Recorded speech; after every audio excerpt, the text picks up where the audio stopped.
BJP বিধায়করা বেরোয়নি, BJP বিধায়করা মুখ্যমন্ত্রীকে বুঝিয়ে দিয়েছে আজকে ভালো করে, ওনাকে বুঝিয়ে দিয়েছে যে ভারতীয় জনতা পার্টি কিভাবে চোখে চোখ রেখে লড়াইটা করতে হয় সেটা বুঝিয়ে দিয়েছে। ওর কথা বাদ দেন, ওর মাথার ডাক্তার দেখাক, ওটা ভারতবর্ষের লোক বলছে এর মাথা খারাপ হয়ে গেছে। যে ভাষায় বক্তব্য রেখেছে প্রত্যেকে বলেছে, আর আমরা ওকে বুঝিয়ে দিয়েছি যে বাংলাদেশের মুসলমান আর রোহিঙ্গাদের বাঁচানোর জন্য এই বাংলা বাঙালির খেলা কেউ বিশ্বাস করছে না।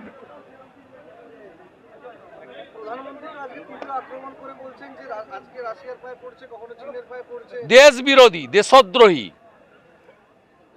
দেশের প্রশ্নে এইরকম একটি অঙ্গরাজ্যের বিধানসভায় দাঁড়িয়ে দেশকে ছোট যারা করে তারা আর যাই হোক তারা ভারতপ্রেমী হতে পারে না। Completely anti national. External affairs বিষয়ে কোনো রাজ্যের মুখ্যমন্ত্রীর বলার অধিকার নেই, ভারত সরকার ছাড়া। পররাষ্ট্র বিষয়ে অন্য কোনো প্রদেশের মুখ্যমন্ত্রী কোনো রাজনৈতিক নেতার বলার অধিকার নেই। একমাত্র বলার অধিকার হচ্ছে পররাষ্ট্র বিষয়ক দপ্তর অথবা প্রধানমন্ত্রী। সেই জায়গায় দাঁড়িয়ে তিনি দেশকে ছোট করেছেন। তিনি চান পশ্চিমবঙ্গটাকে বাংলাদেশ বানাতে।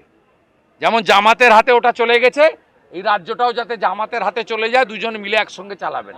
আজকে তো তারা মমতা বন্দ্যোপাধ্যায় মুসলিম লীগের কথা উঠে এলো, তিনি বলছেন যে তৃণমূলকে ভোগ করেছে, সে স্লোগান দিচ্ছে আগামী দিন মুসলিম লীগ করতে হবে।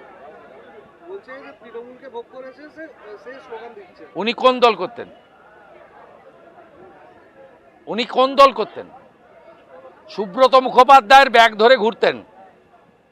ওনাকে রাজীব গান্ধী পরিচয় দিয়েছিল, অটল বিহারী বাজপেয়ী আশ্রয় দিয়েছিল। 98 সালে ভারতরত্ন অটলজি যদি আশ্রয় না দিতেন, ফেকু হয়ে ঘুরতো।